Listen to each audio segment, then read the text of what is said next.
No DQ Galaxy, we are live with a recap of AEW Dynamite for January 10th, 2024, the homecoming edition of Dynamite.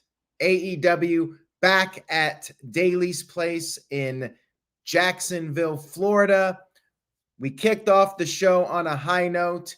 We had Hangman Adam Page one-on-one with Claudio. They brawled on the outside of the ring. Claudio took control for a while. He did the big swing. Page made a comeback, but then Claudio slammed Page out of the ring onto the entrance ramp. And then after the commercial break, they fought by the entrance ramp, and then Page clotheslined Claudio back into the ring. Page went for the buckshot lariat, but Claudio countered with an uppercut. They traded slaps, and then they fought on the outside again. Page came off the top with his moonsault off the elevated platform right by where the fans were, and then the crowd was chanting, "This is awesome." Claudio stayed in the fight. Eventually, Page was able to get the win with not one, but two buckshot lariats. Good match here to kick off the show. More on Adam Page here in just a few moments. We had footage shown of Brody Lee. Brody Lee, a big part of the Jacksonville era, the Daly's Place era of AEW Dynamite. We had an 8-man tag team match. We had Orange Cassidy, Preston Vance, Dustin Rhodes, and Adam Copeland versus Brian Cage, which as soon as you see Brian Cage's name, you know he's losing. That's basically his role. He's the biggest enhancement talent in wrestling. It's true.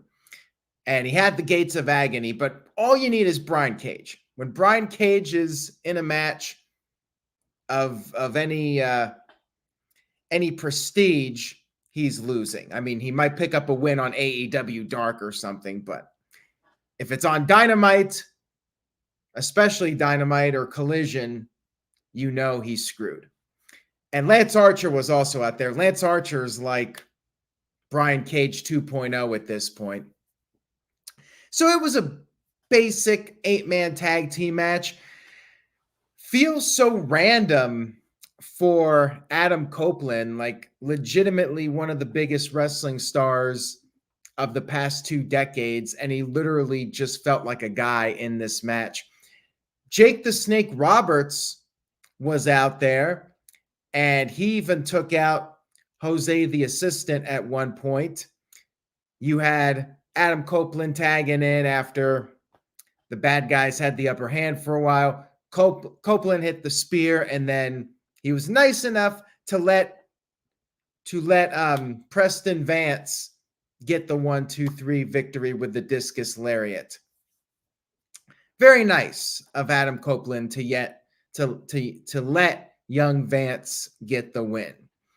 And it was a nice touch, you know, Daly's Place, Brody Lee, all that. They showed the footage. So, yeah, it was fine. I just feel like Copeland should be doing something bigger here. Like, imagine if they put Adam Copeland, or imagine Edge in an 8-man tag team match on Raw with like Akira Tozawa, R-Truth, and so on and so forth. Just some random match that had no storyline development. We had the Bullet Club Gold backstage. They were talking about maybe getting a piece of the Undisputed Kingdom, and then the Acclaimed showed up and suggested that maybe they could all team together. They could be the Bang Bang Scissor Gang. Jay White said they'll ponder it, they'll consider it. We'll see what happens. We then had the new World Heavyweight Champion Samoa Joe come into the ring for a promo. He talked about how there are going to be changes with protocol. He's tired of people going on social media and making hoe-ass comments, his words. He said that now, if you want a match, make your claim. Go to the championship community, the executive committee, whatever the hell they're called, and get an opportunity.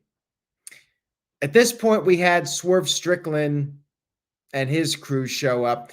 Really, what Joe should say is do what you've always been doing, and that's just interrupt the segment. That's how you get title matches. Look at WWE. All you have to do is go out there and interrupt somebody, and you get a title match. Look at Jinder Mahal. Go out there, interrupt somebody, and get a world title match. I mean, really, that's what Joe should say. Interruptions. That's the key to getting a world title match. We had Swerve basically saying that he is going to win the AEW world title. And then we had Adam Page show back up. Remember, Page beat Claudio earlier on. Page talked about how he had a good 2023, but he lost sight of the AEW world title. And he is going to make it his in 2024. They left, Swerve and Page, and then we had the Hook signal. Hook came to the ring, and we are going to have Hook versus Samoa Joe for the World Championship next week. Next week is an interesting week. We got Jinder Mahal going for Seth Rollins' world title, and then next week we also have Hook challenging Samoa Joe for the AEW world title. There you go. It's a week of underdogs getting championship opportunities, although Jinder Mahal is a former WWE champion. Hook is your reigning and defending FTW champion, so I guess that's something, right? Next up, we had Tony Storm being interviewed by Renee Paquette about Deonna Purrazzo. Tony told Luther to set up the meeting. They're going to meet at some point. We'll see what happens with that. And then we had Sammy Guevara versus Ricky Starks one-on-one, which, I mean, they got a tag team title match coming up, Sammy and Chris Jericho versus Ricky and Big Bill. That's on Collision, which basically means we are going to see Guevara win here to build up his momentum. It's a momentum match. And sure enough, it was a good match, but yeah, it went down pretty much as I expected. One of the highlights was Sammy dropping or being dropped by Starks face first on the apron with the Angel's wings. And later on in the match, Guevara started to get back into it. He could not hit the go to hell, but he was able to take down Ricky Starks with a kick and then cradled him and got the pinfall victory. Sammy went over to shake hands with Starks. Starks did shake his hand, but then Big Bill attacked Guevara from behind. No surprise here. The two of them double teamed Sammy, but then Chris Jericho ran down. And this was funny because Jericho's music played the entire time. Now, if you recall, Jericho got booed at World's End. And apparently last week, when Jericho's picture was shown on the big screen, people were booing. There were some accusations made about Chris Jericho, and people have turned on him. Very interesting that Jericho comes out here and there's this big brawl and Jericho's music just keeps playing for the entire segment. I thought it was brilliant. Great way to drown out whatever boos there might have been. But what are you going to do on Saturday when you actually have to wrestle a regular match without the music? Time will tell on that one.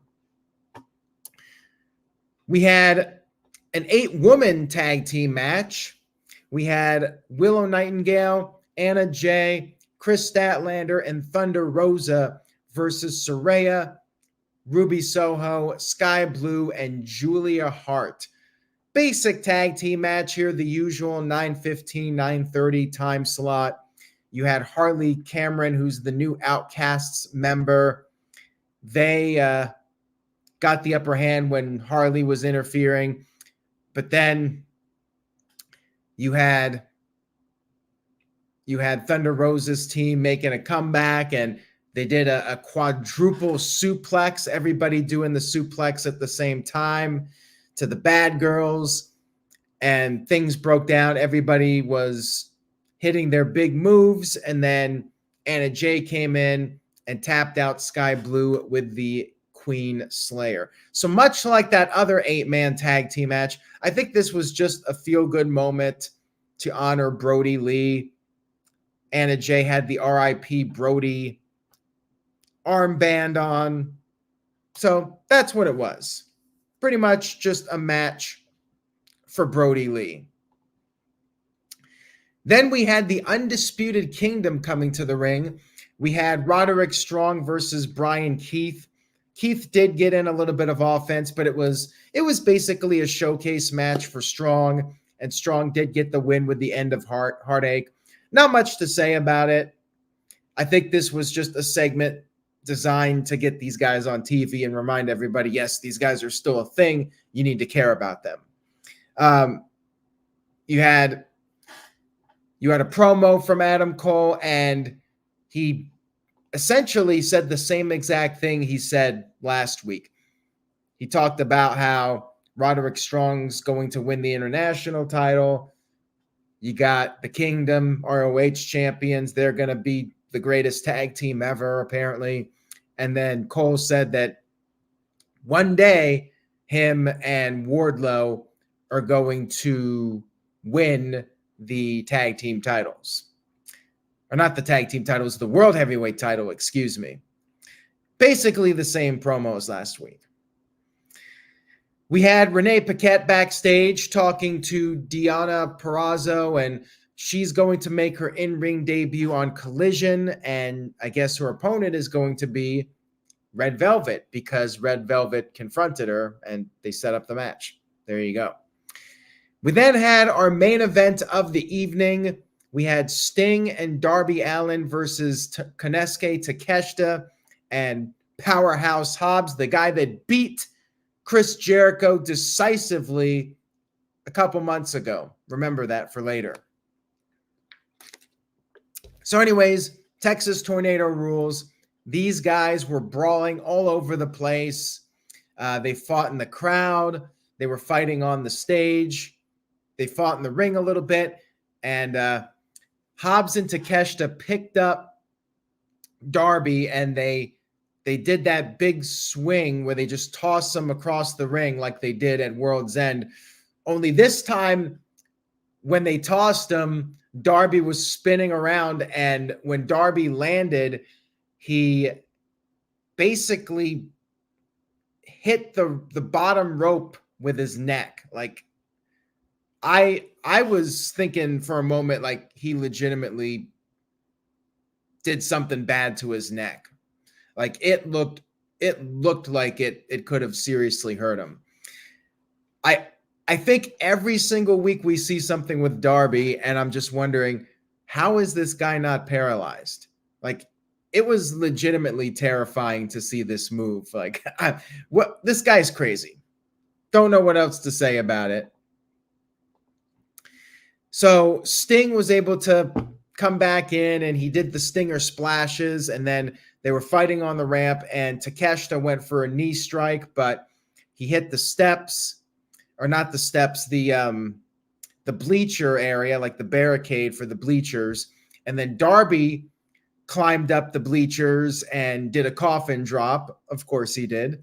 Crowd chanted, "Holy shit." And then Sting and Hobbs were over by the platform where the bleachers are, and there were tables below, and Sting ended up giving Hobbs a scorpion death drop off the stage through the tables. Sting, of course, not slowing down before his retirement match. He's really, really tempting fate here, I have to say.